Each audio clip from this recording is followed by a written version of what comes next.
Alors bonsoir tout le monde, je viens d'avoir un petit coup de fil d'un client qui a un magasin de tatouage, donc c'est pas un débutant, c'est quelqu'un qui connaît quand même son matériel, et lui il s'est payé un Ultron. Alors son problème, je pense que c'est pas grand chose parce qu'il a eu peur, mais en même temps on a fait un petit point sur la bécane, et je sais que j'avais fait d'autres vidéos et j'ai regardé des gars bosser avec, des gars qui ont l'habitude de bosser avec Vlad, et je vais vous dire des petites anecdotes sur ce genre de peine, parce qu'il y a des gens qui peuvent le casser sans s'en rendre compte, c'est parce qu'en fait on vous donne une notice avec, et la notice il y a souvent marqué vous pouvez commencer à faire des trucs à 5 volts ou à... C'est comme ça que vous les claquez directement, je vous le dis clairement. Si vous commencez vraiment au minimum à essayer de faire des trucs, vous allez embourber votre machine et ça va être des galères. Lui, son problème, il est ailleurs. Et ça peut parfois vous faire croire que vous avez trop sollicité votre machine et vous l'avez cassée. Et je vais vous dire, c'est un truc super bête. C'est que lui, il a une vieille pédale par terre, une vieille pédale avec laquelle il bosse avec son alimentation ou son cordon RCA. Alors, qu'est-ce qui peut se passer? Je vais vous raconter une histoire.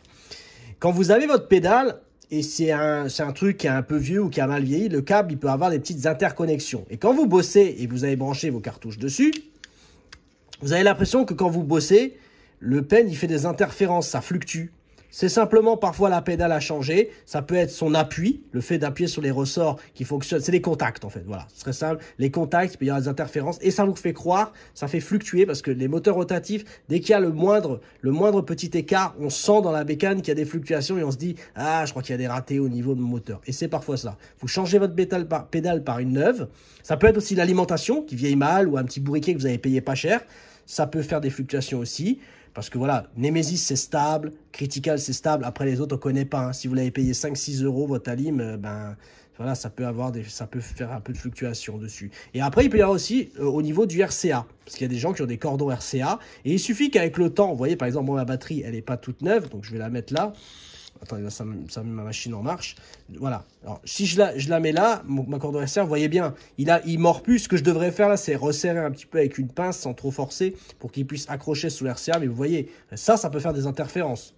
Le fait comme ça que ma batterie, elle bouge à l'arrière, eh ben, faudrait la resserrer pour qu'elle soit fixe. Et là, du coup, il n'y aura pas de problème. Parce que quand vous faites ça, si vous avez une batterie comme moi, là, qui est un peu usée, qui a beaucoup bossé, vous faites ça avec, vous allez voir, ça fluctue. Et ça, c'est rien au niveau du moteur. C'est juste que les contacts, ils se touchent et ils bougent. Le but, c'est que ça ne bouge pas du tout. Voilà. Et aussi, très attention, ça concerne pas que cette machine-là. J'ai eu la question il n'y a pas longtemps sur Facebook par rapport à la Max. On m'a dit, ouais, je comprends pas, elle fait un bruit, je sais pas si j'ai cassé quelque chose. C'est parfois les aiguilles. C'est pas parce qu'elles sont mauvaises. C'est que parfois, par rapport à la machine, comment elle est faite, ça peut faire des problèmes. Sur l'Ultron, ça va le faire sur certains modèles, pas chers ou autres. Les meilleurs que j'ai pu voir pour l'Ultron Pen, c'est elle, Cheyenne. Hein. Ça, c'est hyper stable. Au niveau du plastique, c'est toujours le même. Il est super bien. Les aiguilles, elles sortent bien droites. Donc, si vous avez un problème, vous pensez que ça va pas bien, alors que c'est un super pen, essayez Cheyenne et peut-être ça résoudra les problèmes. Voilà. Donc, après, au niveau des voltages. Donc là, j'ai une batterie. Donc là, je l'allume. Alors, parce que lui, il dit dans son magazine que ça fonctionne à peu près à 6 volts. Moi, je sais pas ce que vous allez faire à 6-7 volts avec cette bécane, mais en tout cas, peut-être pas trop du tatou. Vous voyez, là, je suis à 7 volts. Vous voyez ma bécane, là? Je sais pas si vous entendez le son comme moi, mais regardez. Alors, ça sera du whip sur partie hyper molle, hein, style le tibia, style le dessus du pied, mais en dessous du pied, une fesse ou quelque chose comme ça. Vous allez vraiment rien réussir à faire, hein. Ça va même pas marcher, vous allez tremper dans le noir, vous allez pouvoir gratter la peau pendant 8 jours. Hein.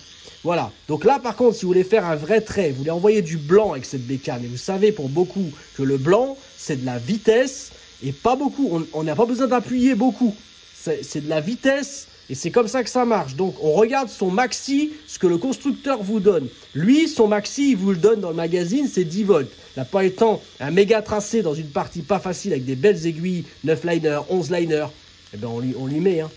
Donc là, moi personnellement, écoutez la vitesse de croisière. Voilà, là ça commence à faire des trucs. Là, en tout cas, on ne pourra pas critiquer le mec d'essayer de faire des choses à 9 volts, vous voyez? Voilà, là on commence à faire des trucs. Moi, je commence à m'amuser seulement.